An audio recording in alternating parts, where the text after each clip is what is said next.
தலைவர் இன்னும் 100 ஆண்டுகளுக்கு திமுக தேவை தமிழகத்திற்கு சொல்லியிருக்காரு. அடுத்த ஒரு தேர்தல் தான் இலக்குங்கிறது சொல்லியிருக்காரு. முத்தமிழறிஞர் கலைஞருடைய 100ஆண்டு விழாவை கொண்டாடி கொண்டு இருக்கின்ற இந்த காலகட்டத்தில் 75வது ஆண்டு பவள விழாவில் ஒரு வரலாறு, இன்றைய செய்தி நாளைய வரலாறு. நம்முடைய கழகத் தலைவர் மாண்புமிகு தளபதி அவர்கள் 100ஆண்டு விழாவும் ஆளுங்கட்சியாக தொடர்ந்து இருந்து கொண்டாட வேண்டும் என்ற அவருடைய விருப்பத்தை சொல்லியுள்ளார்கள்.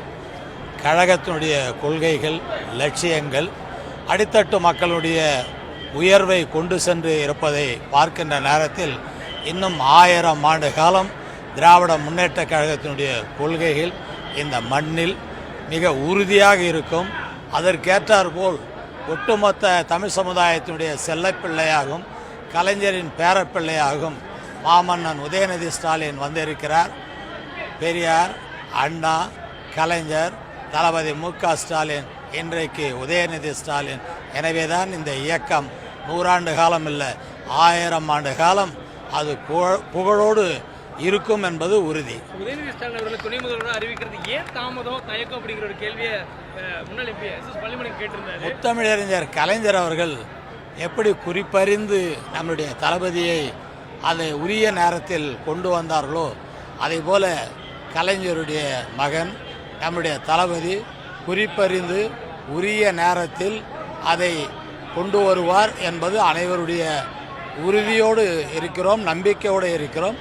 நிச்சயமாக உங்களுடைய விருப்பம் மிக விரைவில் நிறைவேறும். முதல் முறையாக அறிவிக்கப்பட்டிருக்கக்கூடிய விருது மு.க. ஸ்டாலின் விருது. அந்த விருதை முதல் முறையாக நீங்கள் பெற்றிருக்கீங்க. அந்த ஒரு கையில் பெற்றிருப்பது அவருக்கு பெருமைன்னு அவர் சொல்கிறார். இந்த விருது நீங்கள் பெற்றதை எப்படி ஃபீல் பண்ணுறீங்க? அது என்னை பெருமைப்படுத்துவதற்காக சொன்ன வாசகம். உண்மையில் நான் தான் பெருமை. அவருடைய மனதில் நூற்றுக்கணக்கான ஒரு பெயர்கள் ஓடி இருக்கும். இருந்தபோதும் என்னை தேர்ந்தெடுத்தது எனக்கு அளித்த மிக பெரும் மரியாதை. இது மேலும் கழகப்பணி ஆற்றுவதற்கு என்னை உற்சாகப்படுத்தும். தொடர்ந்து நீங்கள் மேடையில் பேசும்பொழுது ஏன் துணை முதலமைச்சர் அறிவிக்க ஒரு தாமதம், தயக்கங்கிற கேள்வியை கேட்டிருந்தீங்க. ஏன் அவர் தாமதமாகுதுன்னு நினைக்கிறீங்களா சார்? ஆமாம், இந்நேரம் பண்ணியிருக்கணுமே. நம்ம இந்த பேச்சு எவ்வளோ நாள் அவங்க ப்ரெஸ்ஸில் ஓடுது, ஏன் டிலே பண்ணோம்? எலெக்ஷன் 1.5 வருஷம் தானே இருக்குது. பேராசிரியர் இருக்கையில் தலைவர் அனௌன்ஸ் பண்ணாங்கல்ல. பேராசிரியரோடு நாங்கள் யாரும் பெரிய ஆட்கள், அதனால் டிலே பண்ணாக்க போன விட தலைவரும் தளபதியும் தேர்தல் பிரச்சாரம் போனாங்க, வெற்றி நல்லா கிடச்சிது. இப்போ தலைவரும் உதயநிதி போனாங்கன்னா இன்னும் அவங்க தானே மாஸ் லீடர்ஸ். அவங்களால தானே கட்சிக்காரவங்களையும் பொதுமக்களையும் ஈர்க்க முடியுது. அதுதானே ஓட் ஆகுது. அவர் அவங்கள தானே ஆக்கணும்.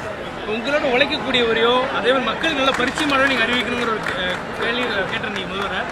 உங்களுக்கு அடுத்து யாரும் அடையாளம் காட்டணும்னு சொல்லியிருந்தீங்க. துணை முதல்வர் இல்லாமல் கட்சிக்கு தலைவராகவும் இருக்கணும்னு விருப்பப்படுறீங்க?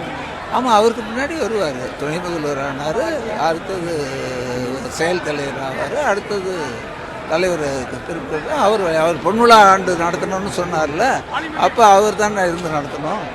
தொடர்ந்து 2026 சட்டமன்ற தேர்தலில் இலக்கு நிர்ணயிச்சிருக்காரு. அதுக்கு பணியாற்றணுங்கிறதே ஒரு உற்சாகமாக சொல்லியிருக்காரு. நிச்சயமாக நாங்கள் தேர்தல் வாக்குறுதியில் கொடுத்ததில் 100க்கு 100 நிறைவேற்றியிருக்கோம். மக்கள் மனநிறைவோடு இருக்கிறார்கள். இந்த சூழல் எந்த மாநிலத்திலும் கிடையாது. மத்திய அரசாங்கம் நிதி பகிர்வில் வஞ்சகம் செய்த போதும் சிறப்பாக செய்திருக்கிறார். அதே போலவே கழக தோழர்களும் உற்சாகம் இருக்கிறார். இவருடைய ஒத்துழைப்பும் அவருடைய ஆதரவும் இருந்தால் நிச்சயமாக ஆதரவும் இருக்கிறது. இவருடைய உழைப்பு. அரசியல்வாதி, நன்கு அரசியல் தெரிஞ்சவர். வரக்கூடிய 2020 சட்டமன்ற தேர்தலுக்கு நடிகர் விஜயும் கிளம்புறங்கிறாரு. இந்த நேரத்தில் நீங்க உதயநிதி அவர்களையும் முன்னிறுத்தணும் அப்படிங்கறத சொல்லும்பொழுது விஜய் வெர்சஸ் உதயநிதிங்கிற இலக்குக்கு போறோம். அது நேற்று முளைத்த செடி, இது ஆழமரம். யாரும் நாங்க யாரும் வர வேண்டியது இல்லையா? அவரை யாரும் வர வேண்டாம்னு சொல்லலையே.